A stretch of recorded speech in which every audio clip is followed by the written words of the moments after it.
বলেন ইনশাআল্লাহ। ফিলিস্তিন পাঠালে যাওয়া যাবে না? যাবে না? পেছনকার ভাইরা বলছে যাবো না, মরে যাবো। সবাই ইনশাআল্লাহ বলেন না গো। আচ্ছা, আমার যে বুড়িয়া চাচা গেলা বসে আছে, ও চাচির তো কোনো কাজ নাই, কি করবে? যায় নাই শহীদই হবে নাকি? নওজোয়ান ভাই যারা নতুন বিয়ে করেছে ওদের নাই নতুন বাড়ি হলি, কিন্তু চাচারা দাদরা কি করবে? আপনারা সবাই ইনশাআল্লাহ বলেন। যাই হোক, আলোচনা কিছুক্ষণ ইনশাআল্লাহ রাখবো।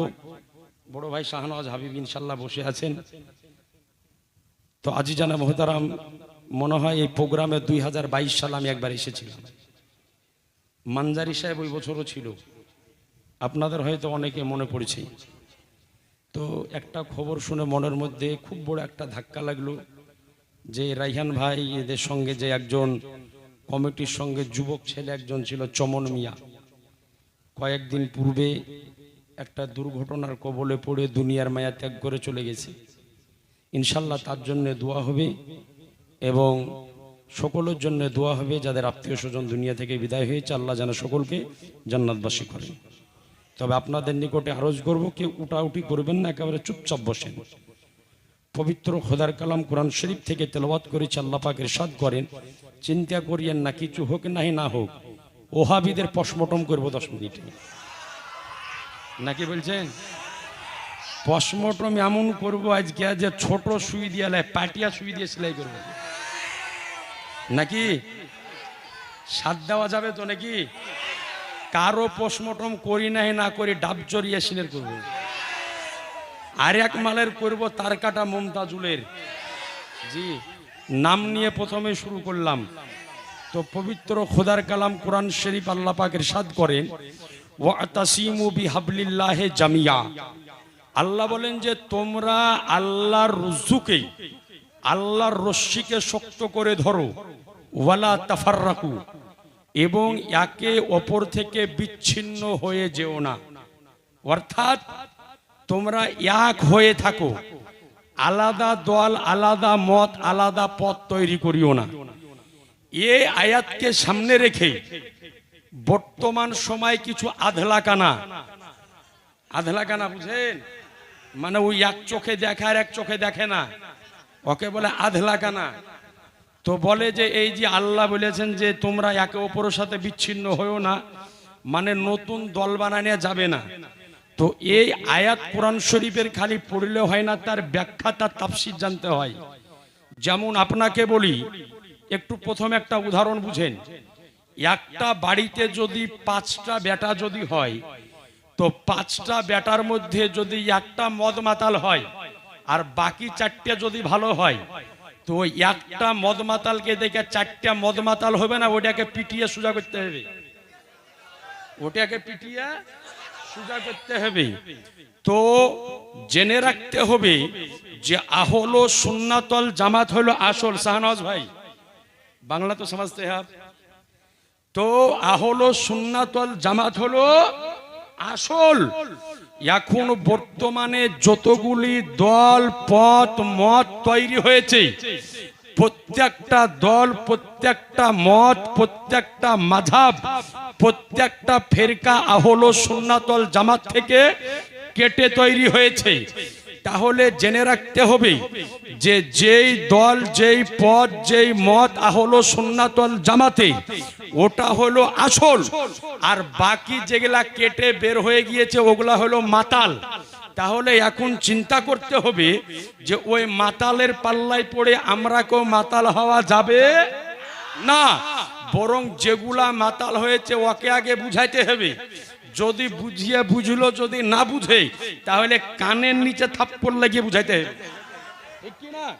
তো আসুন আজিজানে মোহতারাম বেরাদারানে ইসলাম, আমাদেরকে বলা হয় আহলো সুন্নাতুল জামাতের মানুষ, আমরা হলাম সুন্নি মাযহাবের মানুষ। তো আজিজানে মোহতারাম বেরাদারানে ইসলাম, তো এই যে নবীর উম্মতের মধ্যে এতটি দল হবে, পথ হবে, মত হবে, এই সংবাদ আজ থেকে 1500 বছর আগে আমার রাসূলুল্লাহ দিয়ে গিয়েছেন, যেটি হাদিস শরীফের পৃষ্ঠায় এখন পর্যন্ত স্বর্ণ অক্ষরে লিপিবদ্ধ রয়েছে। হাদিসটি বর্ণিত হয়েছে মিশকাত শরীফ প্রথম খণ্ড 30 পৃষ্ঠা। এবং এই হাদিসটি এসেছে তিরমিজি শরীফ, এবং এই হাদিসটি ইহা ছাড়াও একাধিক হাদিস শাস্ত্রের মধ্যে সহিহ সনদে বর্ণিত হয়েছে। নবী আমার বলেন, ইন্না বানি ইসরাইলা তাফাররাকাত আলা সিনাতাইনি ওয়া সাবিঈনা মিল্লাতান ওয়া তাফতারিকু উম্মতি আলা সালাসি ওয়া সাবিঈনা কুল্লুহুম ফিন্নার ইল্লা মিল্লাতান ওয়াহিদা। ক্বালু মান ইয়া রাসূলুল্লাহ? ক্বাল মা আনা আলাইহি ওয়া আসহাবি।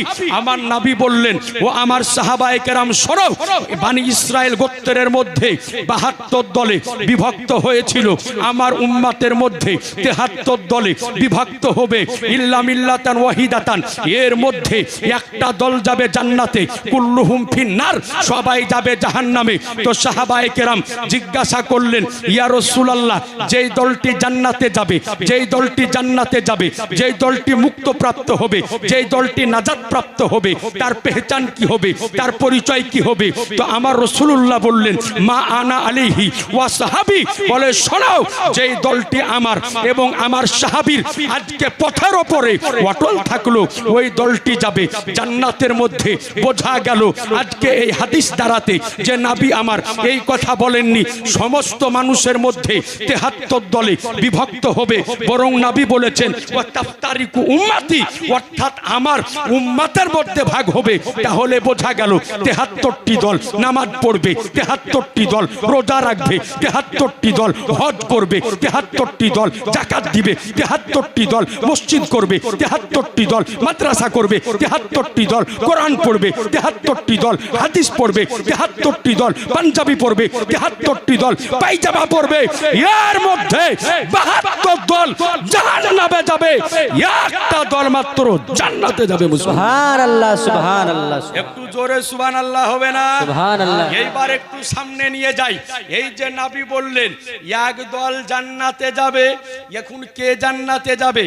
একটা জাত আছে যাদেরকে বলা হয় দেওবন্দ, নাম শুনেছেন? ওকে বলা হয় দেওবন্দি। ও মালকে যাওয়ার পরে জিজ্ঞাসা করেন যে নবী বলেছেন একটা দল জান্নাতে যাবে, ওই দলটা কে? তুই বান্না ঠুকে বলবে উঠি আমরা। এরপরে একটা দল আছে বুকের ওপরে হাত বাঁধে, আহলে হাদিস। ওকে যাওয়ার পরে বলেন যে যেই দলটা জান্নাতে যাবে কে? ও পাঞ্জাবি খুলে বলবে ওটি আমরা। আর একটা দল আছে ওকে আমরা বলি হাড়ি বহা দল, মসজিদে মসজিদে পিকনিক করে বেড়ায়, ওর নাম হচ্ছে তবলিগ জামাত। নাম শুনেছেন? মনে হয় যে মসজিদ ওর বাপের ঘর, ওই ঘরের মধ্যে ও শুয়ে শুয়ে, ওই ঘরের মধ্যে শুয়ে শুয়ে পিকনিক মানায়। আমাদের সুন্নি জামাতের সুবহানাল্লাহ, আলহামদুলিল্লাহ, সুবহানাল্লাহ। দেখেন শাহনওয়াজ ভাই আমার হাদিয়া দিয়েছে, আলহামদুলিল্লাহ, সুবহানাল্লাহ, সুবহানাল্লাহ। শায়েরে হিন্দুস্তানের হাত থেকে হাদিয়া পাইটা হচ্ছে নসিবের ব্যাপার। জি আলহামদুলিল্লাহ, প্রথমবার মুলাকাত হচ্ছে, আলহামদুলিল্লাহ। তো সুবহানাল্লাহ। তো এই হাড়ি বহা দলের কাছে যান তবলিগ জামাত। আমাদের সুন্নি জামাতের তলবিলিমরা বলে যে যাই তবলিকে তার বলিয়া পালায় পাবলিকে। কথা বুঝেননি? মানে ও 40 দিন তবলিকে যায়, ওর বাড়ি আলি কার সাথে লটর পটর করে লিজেই জানে না, অথচ পরকে নামাজ শিখিয়ে বেড়ায়। ওর নাম হচ্ছে তবলিগ জামাত। আপনি যান ওই তবলিগ জামাতের কাছে, ও মাথার হাড়ি নামিয়ে বলবে ও দলটা আমরা, মানে ও বলবে যে আমিও জান্নাতে যাব। কিন্তু রব্বে কাবার কসম আপনার সামনে বলতে চাই, আরে কোন দল জান্নাতে যাবে এটা আবুল কালামকে জিজ্ঞাসা করতে হবে না, শাহনওয়াজ ভাইকে জিজ্ঞাসা করতে হবে না, কোন আলেমকে জিজ্ঞাসা করতে হবে না। জামানার বড় আলেম যিনাকে বলা হয় হাফিজুল হাদিস, আজকে আল্লামা মোল্লা আলী কারি রহমাতুল্লাহ আলাই মেশকাতের সারা মেরকাতুল মাফাতি প্রথম খণ্ড 381 পৃষ্ঠা দেওবন্দ থেকে ছাপা, তার মধ্যে মোল্লা আলী কারি রহমাতুল্লাহ আলাই বলেন আল ফিরকাতু নাজিয়াতু হুমা হলো সুন্নাতুল জামাতে, অর্থাৎ যেই দলটা জান্নাতে যাবে তার নাম হলো আহলুস সুন্নাতুল। সুবহানাল্লাহ, আল্লাহু আকবার, ইয়া রাসূলুল্লাহ, সুবহানাল্লাহ।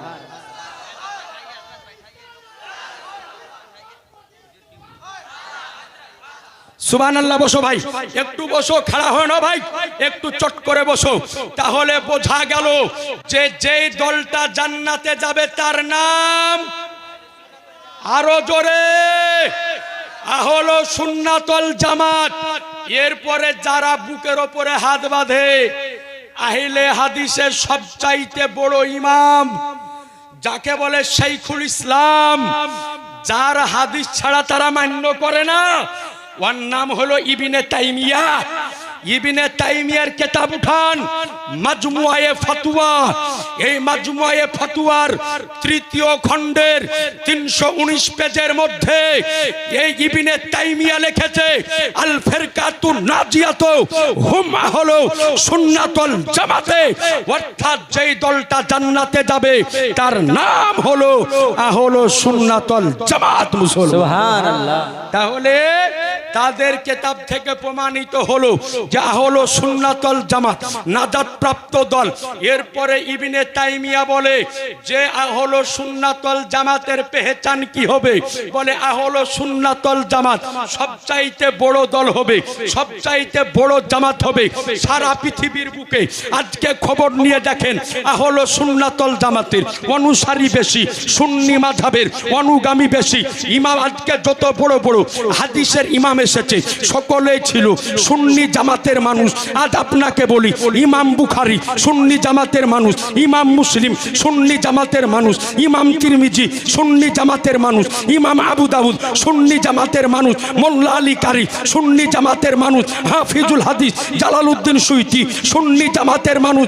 আজকে আপনাকে বলি, আমার পীরানে পীর দস্তগীর মাহবুবে সুবহানী গাউসে সামদানি কুতবে রব্বানী মহিউদ্দিন আব্দুল কাদের সুন্নি জামাতের পীর, আজকে সুন্নি জামাতের অনুসারী খাজায়ে খাজেগান রাজা হিন্দুস্তান সুলতানুল হিন্দ মাইনুল হকউদ্দিন খাজা মাইনুদ্দিন চিশতি সুন্নি জামাতের লোক।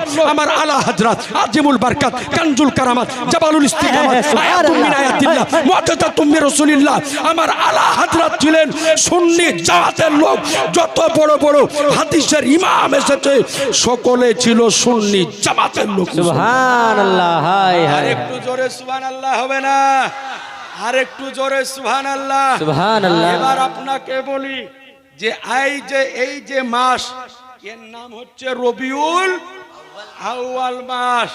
তো এই মাস যখন আসে তো ওই মালেদেরকে দেখা যায় যে ভাদর মাসে কুকুরের মতন খেপে যায়। জি, ভাদর মাসে কুকুর বুঝেন, ভাদর মাসে কুকুরের মতো খেপে যায়। এদের প্রথম দাবি হলো যে বছরে তো ঈদ হলো দুটা, আবার ঈদ আইলো কুটি থেকে? তাহলে তোর বাপের বাড়ি থেকে আইলো হাদিস পড়েছিস? জীবনে হাদিস চোখে দেখেছিস? যদি দেখতে না পাস বেরেলির সুরমা চোখে লাগা। সুবহানাল্লাহ। বলে বেরেলির সুরমাতে যেই পাওয়ার পৃথিবীর অন্য সুরমাতে ওই পাওয়ার নাই। বলে লাগা, পৃথিবীতে কটা বছরে ঈদ আছে পেয়ে যাবি। এ আজি জানে মোহতারাম, আধলা কানাগুলা ঈদ কটা এটাও খুঁজে পাই না। জি, ই হাদিসও খুলিয়া দেখে না। সুনানো ইবনে মাজাতে হাদিস এসেছে। এরপরে একাধিক হাদিস শাস্ত্রে আজকে সহিহ সনদে হাদিস বর্ণিত হয়েছে যে বছরে ঈদ দুটো নয়। হযরতে আব্দুল্লাহ ইবনে আব্বাস রাদিয়াল্লাহু তাআলা আনহু বর্ণনা করেন যে নবী আমার বলেন, নিশ্চয় জুমার দিন মুসলমানদের জন্য ঈদের দিন। মুসলমান এই জোরে বলতে হবে। এরপরে ইবনে মাজাহ শরীফের মধ্যে হাদিস এসেছে যে জুমার দিন হলো ঈদুল ফিতর এবং ঈদুল আজহার চাইতে উত্তম দিন। জোরে বলেন, আর একটু জোরে বলতে হবে। এবার আপনার নিকটে আরজ করি যে জুমার দিনকে নবী আমার ঈদের দিন বলে ঘোষণা করলেন মুসলমানের জন্য। তো এখন জুমার দিন যদি ঈদের দিন হয় তো এক বছরে জুমা কয়টা পড়ি আমরা? এই জোরে বলেন। 52, মানে 5 10 2 52 নাকি? তাইলে 52টা বছরে জুমা আমরা পড়ি। তাইলে 52টা ঈদ হলো জুমার ঈদ। আর ঈদুল ফিতর ঈদুল আজহা দুটিয়া, 52 আর 2 54। ওরে আধলা কানা 54টা ঈদ তো হাদিসে আছে। তুই কুতি থেকে দুটিয়া বললি রে? কে শিখাইছে তোকে দুটা ঈদ? তাইলে হলো 54টা ঈদ। এবার উঠান সুনানো ইবনে মাজাহ হাদিস নাম্বার 1084। এরপরে উঠান মেশকাতুল মাসাবি প্রথম খণ্ড পৃষ্ঠা নাম্বার 120। হাদিসের রাবি হযরতে আব্দুল্লাহ ইবনে আব্বাস রাদিয়াল্লাহু তাআলা আনহু বর্ণনা করেন যে নবী আমার বলেন জুমার দিনকে ঈদের দিন বানানো হয়েছে। এর কারণ হলো যে জুমার দিনে 5টা বৈশিষ্ট্য আছে। কয়টা? জোরে বলেন। 5টা বৈশিষ্ট্য আছে। 1 নাম্বার হলো এই জুমার দিনে আদম নবীকে সৃষ্টি করা হয়েছে। 2 নাম্বার হলো এই জুমার দিনে আদম নবীকে দুনিয়ায় পাঠানো হয়েছে। 3 নাম্বার হলো এই জুমার দিনে হযরতে আদম নবীর ইন্তেকাল হয়েছে। 4 নাম্বার হলো এই জুমার দিনে এমন একটা সময় আছে যেই সময়তে আল্লাহর নিকটে দোয়া করলে আল্লাহ দোয়া কবুল করে নেয়। 5 নাম্বার হলো যে এই জুমার দিনে একদিন আপনার কিয়ামত সংগঠিত হবে। এই 5 বৈশিষ্ট্যর কারণে জুমার দিনকে ঈদের দিন হিসাবে ঘোষণা করা হয়েছে। এর মধ্যে 3টা কারণ আদম নবীর সঙ্গে জড়িত। 3টা বৈশিষ্ট্য আদম নবীর সঙ্গে জড়িত। 1 নাম্বার জুমার দিনে আদমের জন্ম। 2 নাম্বার জুমার দিনে আদম নবীর দুনিয়াতে আগমন। 3 নাম্বার জুমার দিনে আদম নবীর দুনিয়ার বুক থেকে আজকে বিদায় হয়েছে। হে মুসলমান, আজকে আপনার কলিজাতে হাত রেখে জবাব দেন, জুমার দিনে আদমের জন্ম, জুমার দিনে আদমের মৃত্যু, জুমার দিনে আদমের আগমন। এই জন্য যদি জুমার দিন আজকে ঈদের দিন হিসাবে বর্ণিত যদি হয়, খুশির দিন হিসাবে প্রতিষ্ঠিত যদি হয়, তবে বলুন মুসলমান, আজকে যেই দিন আমার শাহানশাহে জিবাকার মদিনাকে তাজদার আহমদে মুখতার নবীকে সর্দার দোনো জাহানের মালিক মুখতার আমার নবী মুস্তাফার আবির্ভাব ঘটেছে, ওই দিন ঈদের দিন হবে না? হবে না? আর একটু জোরে 2 হাত উঠিয়ে আজ জানে মোহতারাম, বরং আহলে সুন্নাতুল জামাতের মানুষ তো এটা বলে যে সমস্ত ঈদের চাইতে সর্বাপেক্ষা সর্বাধিক সব চাইতে বড় ঈদের নাম হলো ঈদে মিলাদুন নবী। জোরে বলেন সুবহানাল্লাহ। এবার দেখেন, কয়েকদিন আগে একটা ভিডিও দেখলাম, ওই কলকাতার দত্তপুকুরে তার কাটামাল মুমতাজুল, এর নাম রেখেছি আমি তার কাটামাল। আচ্ছা বলেন, এই শাহানদ ভাই আছে আর ওলামায়ে কেরাম তলবায়ে জাম আছেন, আমার চাচা সুদ্দে বসে আছে, যারা স্কুল কলেজের ছাত্র ভাই আছো, আচ্ছা ছাত্র জীবনে মানুষের কিছু ভুল ভ্রান্তি অন্যায় পাপ গুনাহ হয় না? হয় না? ছাত্র জীবনে হয়ে যায়। তো ছাত্র জীবনে যদি কোনোদিন কোনো ব্যক্তি, আল্লাহ না করে কেউ জানে না করে এরকম কাজ, যদি ছাত্র জীবনে কোনোদিন কোনো ব্যক্তি 1 ঘুট শরাব যদি পান করে নেয় আর ও ছাত্র থেকে যদি শিক্ষক হয়, তো যদি কোনোদিন ছাত্রের সামনে পড়াইতে পড়াইতে বলে যে আমি একদিন 1 ঘুট শরাব পান করে নিয়েছিলাম, তো ছাত্রতে ভালো চোখে দেখবে না খারাপ চোখে? জোরে বলেন। এই মুমতাজুল মাল ছাত্র জীবনে কবে গেলছিল সিনেমা হলে সিনেমা দেখতে? গেলছিস ভাই, ভালো কথা।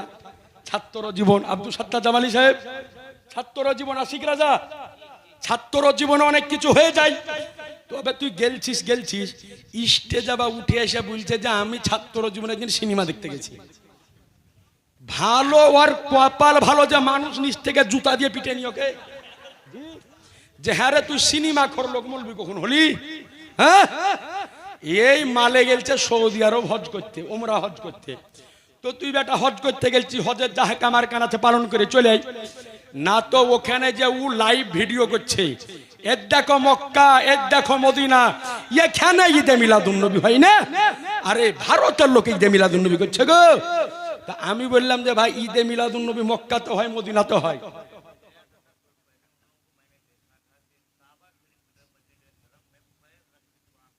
দেখেন, শুনেন, শাহানওয়াজ ভাই বলছেন যে ওখানকার লোককে দেখলাম যে কাবা শরীফের দিকে পা করে কোরআন শরীফ বসে বসে পড়ছে মসজিদে হারামে।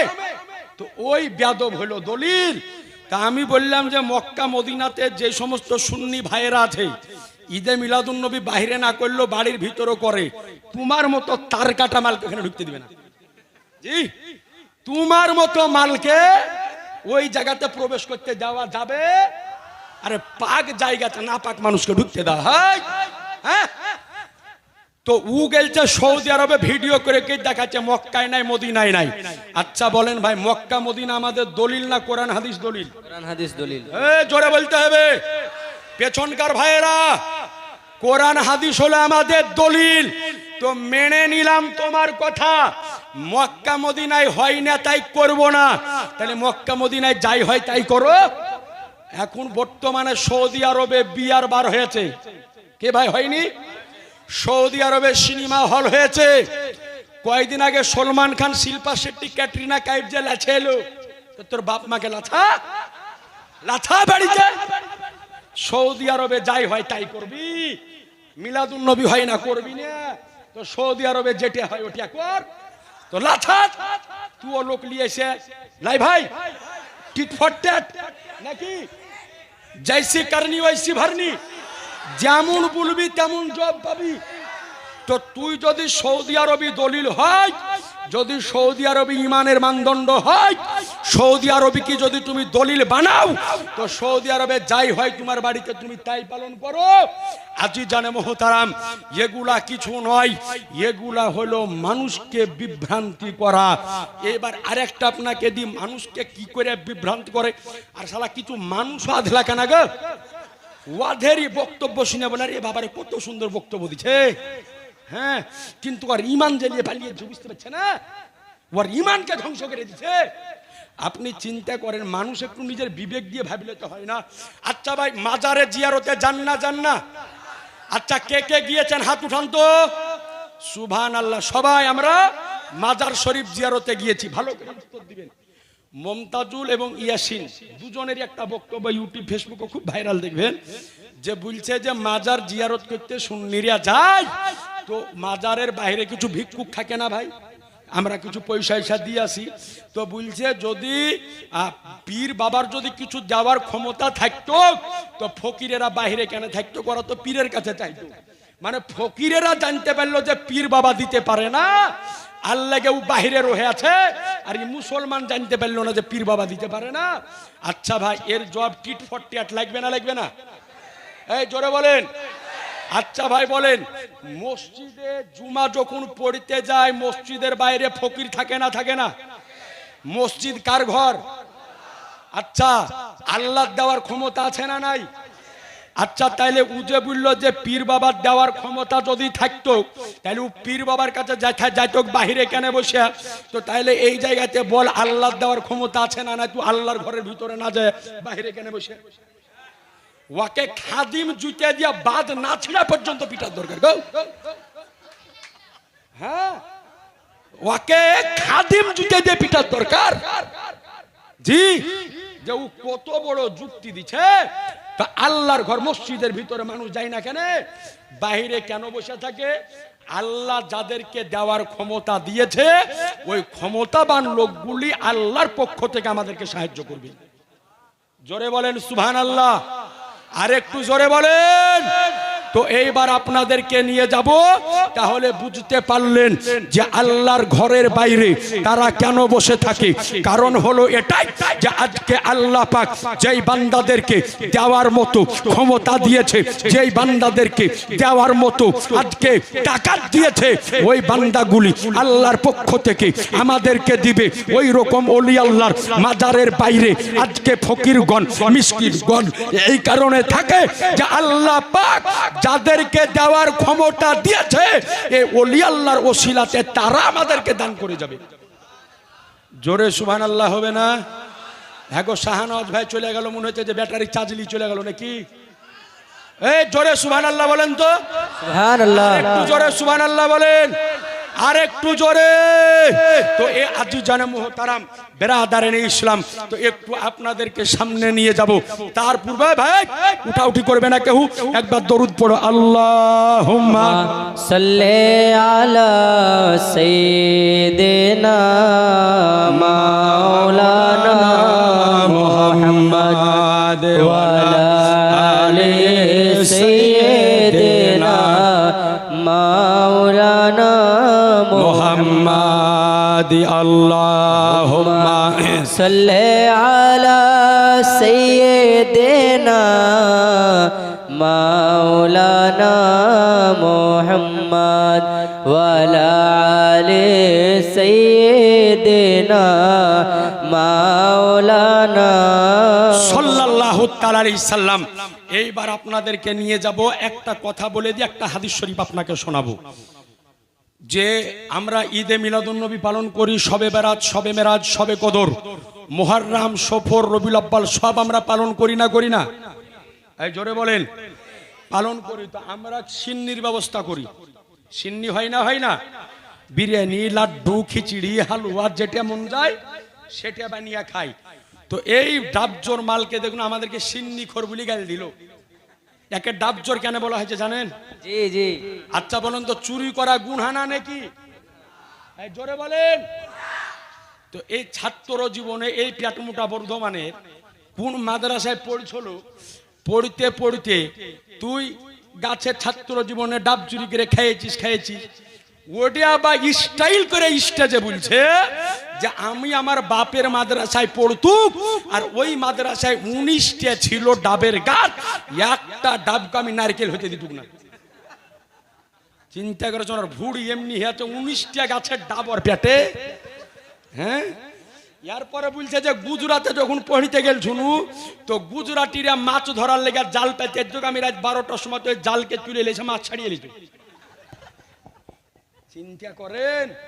আর মানুষও মনে করে যে রে বাবার কত ভালো কথা বলে দিল, মনে হয় হজার নাকি কামিয়ে এলো। জি, মনে হয় যে হজার নাকি কামিয়ে এলো। জেনে রাখবেন হাদিস শরীফ হলো যে গুনহার কাজ করাও গুনহা, গুনহার কাজ প্রকাশ করাও হচ্ছে গুনহা। তো ভাই তুমি চুরি করে ডাব খাইয়াছো আর মাছ খাইয়াছো, এটা তোমার ব্যাপার, কিন্তু ওটে জনসম্মুখে বলে কেন গুনহার কাজ করছো? তো এগুলা সাধারণ মানুষ আমাদের মধ্যে বুঝে না। তো আমাদেরকে গালি দেয় সিন্নি খোর বলে। আমরা খাই সিন্নি, এরা কি খাই শুনবেন? ওদের ইয়াসিনরা যে দলটা মান্য করার নাম হচ্ছে দেওবন। আমরা সিন্নির মধ্যে লাড্ডু খাই, বিরিয়ানি খাই, খেজুর খাই, বিস্কিট খাই, আজকে খিচুড়া খাই, মিষ্টি পোলাও, খাটা পোলাও, সমস্ত রকমের আজকে হালুয়া রুটি বানিয়ে খাই। ইয়াদের সবচাইতে বড় মৌলবি দেওবন জামাতের প্রতিষ্ঠাতা, নাম হচ্ছে রশিদ আহমেদ গাঙ্গোহী। ওর লেখা কিতাব ফতোয়ায়ে রাশিদিয়ার 492 পেজের মধ্যে লিখেছে কালো কাওয়া কা গোশত খানা সওয়াব কা কাম है। কালো কাওয়া বুঝেন? কা করে ডাকে বেড়ায়, ওর গোশত খাইয়াছেন কোনদিন? ওদের কিতাবে লেখা আছে যে ওই কালো কাওয়ার গোশত খাওয়া হলো নেকির কাজ। তো যাকে কালো কাওয়ার গোশতের স্বাদ লাগবে, ও কোনদিন বিরিয়ানির স্বাদ বুঝবে? ও পোলাওয়ের স্বাদ বুঝবে? ওকে যদি কোনদিন পারেন তো আশপাশে আইলে দুটা কালো কাওয়া ধরে জবাই করে খাওয়াইন। কত রকমের ফতুয়া গো।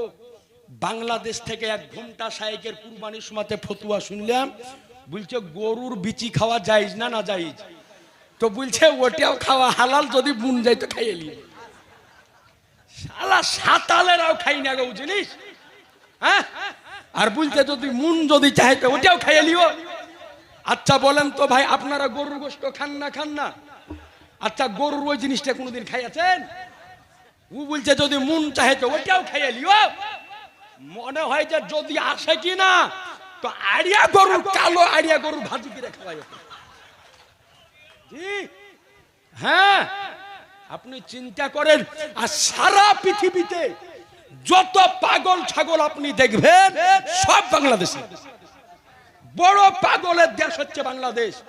আপনি দেখান খোঁজ নিয়ে, কুটেকা, তালা বাবা, বধনা বাবা, পায়খানা বাবা সব ওই দেশে। জি সব ওই দেশে। আজি জানে মোহতারাম, এই বাংলাদেশের কারণে সারা পৃথিবীতে ফেতনা। আপনি খবর রেখেছেন বাংলাদেশের যে সরকারি মসজিদ বাইতুল মুকাররম, খুলেন ইউটিউব, ফেসবুক, গেল জুমার দিন এই যে দেওবন যারা, এরা কত বড় আজকে সন্ত্রাসী জানেন? ওই মসজিদের ভিতরে প্রবেশ করে সুন্নি জনগণকে মেরে মাথা ফাটিয়ে দিয়েছে। ঈদে মিলাদুন নবীর দিন কসবাতে, ফেনীতে, একাধিক জায়গাতে আজকে র্যালিতে, মিছিলের ওপরে লাঠি সুটা নিয়ে হামলা করে এক নয় দুই নয় একাধিক সুন্নি ভাইকে আজকে জখম করেছে। কেন বে? তোর ভাড়ে দলিলে তেল জুটে না, লাঠি সুটা নিয়ে হাজির। সাবধান, হোসাইনি গোলাম যদি খেপে যায় তো সামলানো মুশকিল। আরো জোরে সাবধান।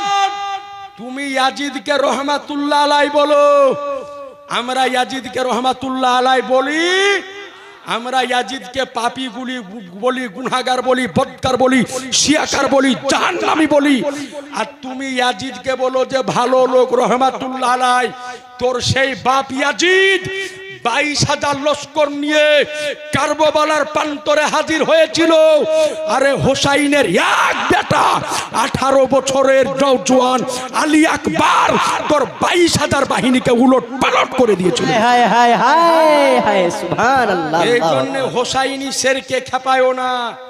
যদি খেপে যায় তো বাড়িতে ঢুকার জন্য দরজা খুঁজে পাবে না। হায় হায় হায়। ক্ষমতা যদি থাকে তো দলিল নিয়ে মোকাবিলা করো, লাঠি সুটা নিয়ে মোকাবিলা করিও না। কারণ জেনে রাখো একটা কথা, যে আজকে আমরা হলো সুন্নাতল জামাতের মানুষ, আমাদের পাঞ্জাবি টুপি যদি খুলে না হয়, আমাদের হাত পা কেটে যদি আলাদা করা হয়, আজকে আমাদের গর্দানকে আলাদা যদি করে দেওয়া হয়, এটা সহ্য করে নিতে পারি।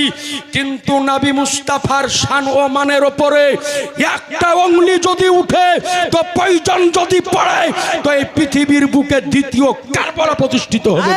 আল্লাহু আকবার, আল্লাহু আকবার। এই জন্য সাবধান, নবীর শানে গুস্তাকি চলবে চলবে না।